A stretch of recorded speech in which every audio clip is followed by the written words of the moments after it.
Add 936 and 38 hundredths plus 867 and 44 hundredths.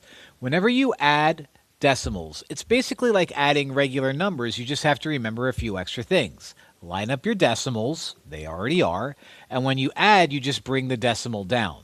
So let's get started. 8 plus 4 is 12. Write out your 2, carry the 1. 1 plus 3 is 4. 4 plus 4 is 8. Nothing carries over, but don't forget to drop down your decimal.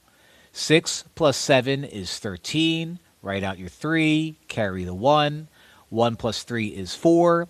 4 plus 6 is 10. Write out your 0, carry the 1. 1 plus 9 is 10.